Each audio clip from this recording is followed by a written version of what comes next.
10 Tales of Christmas, Chapter 1, Colin's Christmas Candle.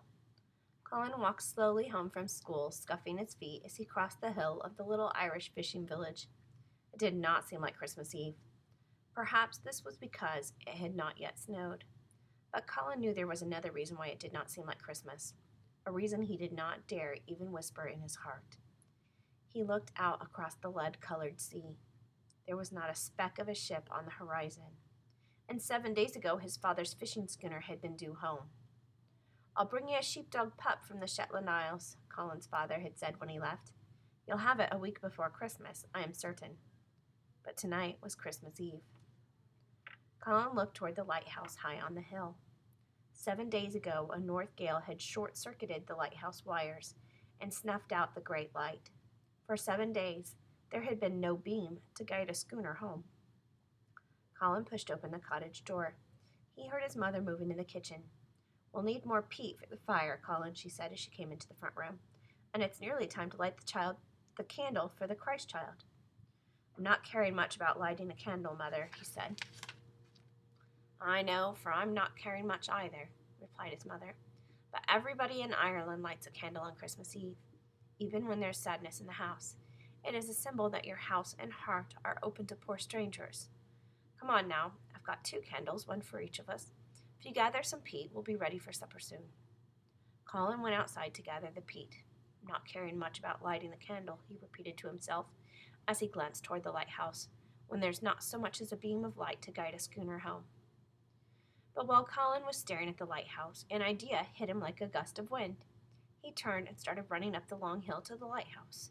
He pounded on the door, and Mr. Duffy, the keeper, opened it a crack. "What's got into you, young fellow, startling an old man like me? And on Christmas Eve, too." "Mr. Duffy," gasped Colin, "how did you used to light the lighthouse? Could you do it again?" "Why, the electric batteries are blown, me boy, dead as can be, and none to be brought here from Dublin." "I mean, how did you light the lighthouse before there were such things as batteries?" "Why, by the oil lamp that's buried in the cellar. Now, what wild thing have you in mind? There's no oil kept here now." Mr. Duffy stared at Colin and then lowered his voice. "Sure, 'tis your father you're thinking of. If he's one of those on that lost schooner, would kerosene light the lamp?" "Well, I suppose," Mr. Duffy mused. "But don't go getting any ideas in your head, lad. I'd like to see anyone find a spare quart of kerosene in this village, much less enough to—" Colin was gone before Mr. Duffy could finish his sentence. Down the hill he ran back to the cottage. Quickly he gathered 4 pails from the kitchen and darted for the door. His mother ran after him to the steps. "Colin, 'tis time to light. Colin!" But he was gone. Colin knew that a candle in an Irish home on Christmas Eve meant that any stranger coming to the door would be welcome and given whatever he asked. It was 5 o'clock now, and he could see the candles beginning to glow in every cottage in the village in the valley below him. He didn't stop running until he came to the first house. "Could you spare me but half a cup of kerosene from your lamp?" he asked. "Have you any kerosene in your cellar?" Colin went to every house where a candle shone in the window. In 1 hour he had filled 2 pails. Slowly and painfully he carted them up to the lighthouse door. He knocked. Mr. Duffy appeared and stared. "What manner of miracle is this?" he asked. "This is enough to keep the lamp burning for the night." "I'll get more yet," Colin shouted as he started down the hill. It's early still."